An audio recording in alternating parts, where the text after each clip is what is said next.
मित्रों, सनातन धर्म और वेदों में 4 युगों की मान्यता है। माना जाता है कि सतयुग में स्वयं देवता, किन्नर और गंधर्व पृथ्वी पर निवास करते थे। हमारे धर्म ग्रंथों में किन्नरों और गंधर्वों के बारे में विस्तार से बताया गया है। सतयुग के बाद आया त्रेता युग। इस युग में भगवान श्री राम ने जन्म लिया और वह स्वयं श्री हरि विष्णु का अवतार थे। फिर द्वापर युग की शुरुआत हुई और इस युग में भगवान विष्णु ने श्री कृष्ण के रूप में जन्म लिया।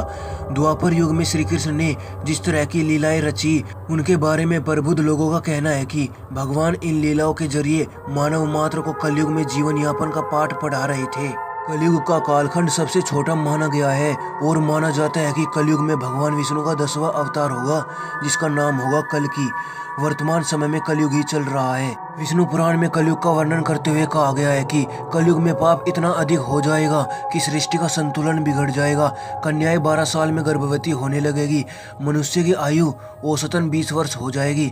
लोग जीवन भर की कमाई एक घर बनाने में लगा देंगे। इन सब के बावजूद जब पराशर ऋषि से सभी देवताओं ने पूछा कि सभी युगों में कौन सबसे बढ़िया है, तो ऋषि ने वेद व्यास जी के कथनों का जिक्र करते हुए समझाया कि सबसे उत्तम कलयुग है।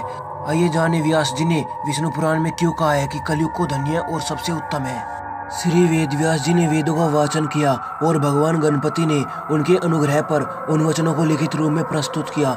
श्री वेद व्यास जी को ही वेदों का रचनाकार माना जाता है।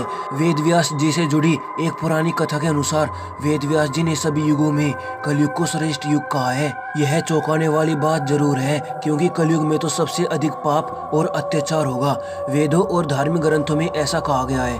अगर ऐसा है तो कलयुग सबसे श्रेष्ठ कैसे हुआ? विष्णु पुराण में वर्णित एक घटना के अनुसार मुनिजनों और ऋषियों के साथ चर्चा करते हुए वेद व्यास जी कहते हैं, हे मुनिजन, सभी युगों में कलयुग ही सबसे श्रेष्ठ युग है, क्योंकि 10 वर्ष में जितना व्रत और तप करके कोई मनुष्य सतयुग में पुण्य प्राप्त करता है, त्रेता युग में वही पुण्य 1 साल के तप द्वारा प्राप्त किया जा सकता है। ठीक इसी प्रकार उतना ही पुण्य द्वापर युग में 1 महीने के तप से प्राप्त किया जा सकता है। तो कलयुग में इतना ही बड़ा पुण्य मात्र 1 दिन के तप से प्राप्त किया जा सकता है।